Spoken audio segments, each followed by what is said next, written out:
Folks, we are here again at Matt's Games and Collectibles to check in today on literally my only local video game store.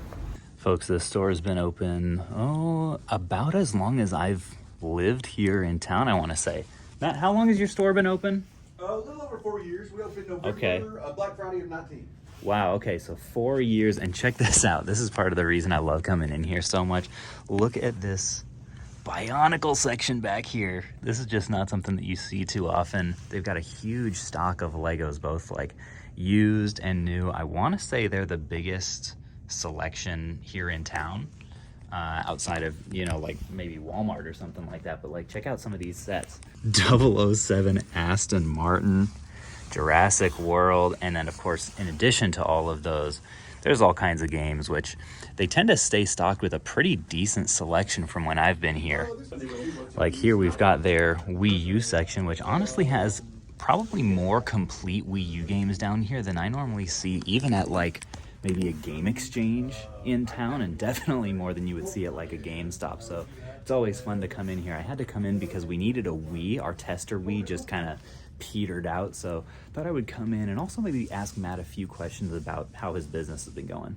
And folks, of course, who could forget, we have the man, the myth himself, Matt of Matt's Games. Matt, what is the best and worst part of owning a video game store these days? Oh, well, the best part is that I own a video game store. You know what I'm saying? You can't beat that. Right. It's awesome, though, and it's probably the worst part, too. It's fun. I like it. You get to do things that you love. I love seeing the games come in and seeing the different Lego sets that come in and whatnot. That's all really fun. But it's also not a big money maker. Right. So, there's stresses that go along with it, especially, when it comes to the end of the month. It's time to pay, all your rent and all your bills. And right. Where I'm a single owner, I've got to pay everything for the store, and then I've got all my personal stuff on top of it, so the store has to make X amount of money every single month, or I can't pay, I either don't have a place to live or I don't have a store. So that can be kind of stressful. How has inventory acquisition been? It's been okay. We do good on a lot of stuff. The things that everybody wants are the things that are kind of hard to get a hold of. You mentioned some of the stuff that you just got in here for this big trade, right? Yeah, like Mario Kart Wii should sell in a couple of days. Sure. If not, in Nintendo 64s, everybody's wanting. I always try to get like the Super Mario Worlds, the Zeldas, all that type of stuff is always fast sellers. Yeah. Hurdy-gurdy, that's not. We pay up on that stuff, and the people that know that we pay very well, we they come in, they know to come in here and this and that. I just think that even after us being here 4 years, a lot of people just don't know we're here, and they don't know that we pay so well. And I think I have seen as the longer that time goes on, we get a lot more of those people in, and that's okay. I've noticed that. I've noticed the difference in that. We were having people that, hey, we hear you do good on trades, and just kind of like people stumbling in, seeing the sign. Right, and it's hardly ever that I don't make a deal with someone when they come in and sell stuff. It's extremely rare. Usually it's, somebody who wants what they saw it sell for on eBay. That's what they want. If as long as they're reasonable, we always make deals with people. Yeah, that makes so. Talk to me about this little gem over here. Talk to me about Taylor here, because I saw this and was like, what the heck? So this is a Taylor Swift Mosaic. It's probably hard to tell on camera, but it's actually made out of Lego. Yeah, let's get a little close up here. Wow. It's made out of Lego, and the further you get back, you can tell exactly what it is. Right. It's made by a local guy named Dwayne and his company, Green Blanket. So this was not a set that was ever sold anywhere. This is just it's a local Lego artist, basically. Exactly. Yeah. Him and his wife, they travel around and they make like Lego jewelry and a lot of these mosaics. They made me a really cool Cincinnati Bengals one. I'm a big Bengals fan, so they made one of those for the store. And that's crazy. So is this for sale? It is. They've got it for sale. They've got it in here like a commission basis type thing. Okay. So if anyone's local and is looking to buy, can you say the price? Best art, I'm not exactly sure. Okay. I don't exactly remember what they said. Yeah, that's fair. Well, folks, you know what? Check in. I will find out exactly. I'll put their contact info right here if anyone's interested. Yeah, and I can find Here's out who a you can price. contact. Stitch it into your video or But something. holy cow, like that, I've just never seen anything like that. The other thing that I was eyeing over here, Spanky and I have been getting really into candles recently. So I may have to bring him back a little bit of a candle haul here, because this is something that you don't see at many game stores. My inventory is quite low right now. I know, it used to be completely stocked. They must be popular. They are for the prices I sell them for. I know, I saw that, because 2 for 15 or 2 big ones for 25. I'm definitely gonna. This silver birch was calling out to me. I'm a midnight summer guy. Okay, I'll have to see if I can find summer any midnight. of those. Something like that. Yeah, it's very nice. So what sells best for you? Because you have a pretty eclectic mix here of you have pops, you have figures, you have Legos and games. Is there anything that sticks out as the best seller? I would say, if I could, in a perfect world, if I could stock everything I want to stock when I want to stock it, it would easily be video games. Okay, yeah. Because I can't always get what everybody wants all the time, I Sure. can't consistently keep that stuff in stock. It's probably Legos. Mm-hmm.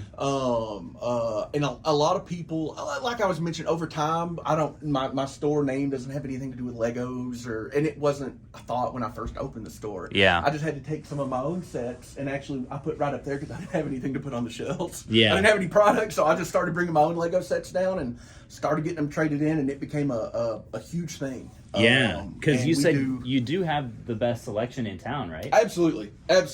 Not a huge competition pool, which is a nice thing. No, they even moved a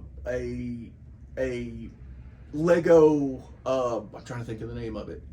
Bricks and Figures, I think it's called. Okay. It's like a third party. They're not affiliated with Lego, but all they do is Lego. And from what I hear, we have a much better inventory than they do. I know our prices are better. Sure. We try to beat anybody and everybody on prices. Yeah. I know that you were talking to me earlier about how you were watching the interview that I did with Mark, the store owner in Florida, recently, and just talking about how you agree with some of the practices that he employs of trying to pay the best you can and price the best you can. Was there anything else that stuck out to you? When I was watching it, he was dead on the things he was saying. If you'd asked me some of those questions, I would have gave you the exact same answers. I was really surprised that he was as honest as he was in saying that it's absolutely not a moneymaker, but I can tell you I love owning my own business. Yeah. And I love, you get a sense of pride with it. Right. Even if someone, leaves a review and says, I didn't like whatever it was, I feel like they're reviewing me, Right. And I'm like, oh man. So you take a lot of ownership of it. I'm right there with you. Yeah, you know what I'm trust talking me. about. Yeah. Sure, you take it personal. I feel that. It's hard not to. Yeah. I'll ask you the same question I asked Tim, which is, do you recommend to other people who are looking to open their own game store? Is it something that you usually recommend? The more independent game stores that are out there, the better. Yeah. I say go for it if you have, and mostly it just comes down to money. I thought I had a decent little nest egg when I opened this place, and I'm still struggling to try to get certain things replaced or things I've wanted for 4 years that I haven't been able to afford to get in here. It takes a lot more money than you would think it would. Just the infrastructure level, reinvestment kind of stuff. Even if you have a huge collection inventory, that's half of it. You've got to buy fixtures, and you've got to buy advertisements, and all these little things really add up big time. Yeah, no kidding. And you've got a solid space in here, but even stuff like slat wall and shelving and slat wall is crazy expensive. Yeah, you wouldn't necessarily think that, but as much high dollar inventory as there is in here, it's not all selling every day. What? No, like those silver hooks that are holding up that Halo sign or Yeah. the Halo thing. Those are $13 a piece. Those little things? Yes, that's $39 just to hold that up. I never would have thought that. And how many of these things do you have in here? I mean, dozens probably, right? Yeah, 50 or 100. You can. There's a bunch over here. I actually need more. I got every one that I've got in use right now. Wow. But yeah, just stuff you don't think about. And everything adds up. You got to get a POS system. You have to have internet, electric, you got your rent and all that. So if Yeah. you're rich and can afford to do it, I say go for it. Totally. Open up a local game store. They're awesome. People love them. Yeah, and we love having them too. So I'm grateful that you're here and doing the Lord's work. I'm going to take a little look around and see if there's more stuff that I can buy from you. Okay, for sure, man. Thank you. I appreciate it. Yeah. I did see one item in the glass case down here. This Spider-Man Edge of Time. Really solid price on that too. $50. I feel like that's normally more of like a, I don't know, $65 game or so. That's how we do it, man. Yeah, it's the deals, folks. The deals here at Matt's Games, they're flowing. Yeah, that's how we do it. And I may also be interested in that Raging Blast 2 as well. We've been doing a ton of Xbox 360 recently. So folks, here is our haul of the day from Matt's Games. A couple mid to high dollar games here in Spider-Man and Metroid Prime. We've got a couple of new 3DS XLs, which I love to see. These are both in really nice shape. 3 Pokemon games, really solid prices on these little loose bad boys. The Wii system with all of the hookups. He threw in a free Pokemon poster, which is super sweet. And then a little bit of a candle haul for Spanky, which we may get his reaction to that later on. Matt, I just wanted to ask you, what advice do you have for collectibles and video game business owners of all kinds? The best advice I would give is customer service and a friendly environment. That is probably number one. Yeah. Is if you have good customer service and just greet everybody that comes in, and I don't remember everybody and all their stories, but they remind me, and every time somebody comes in, we have a big conversation, talk about stuff and whatever. Yeah. I really like that part of the job because Sure.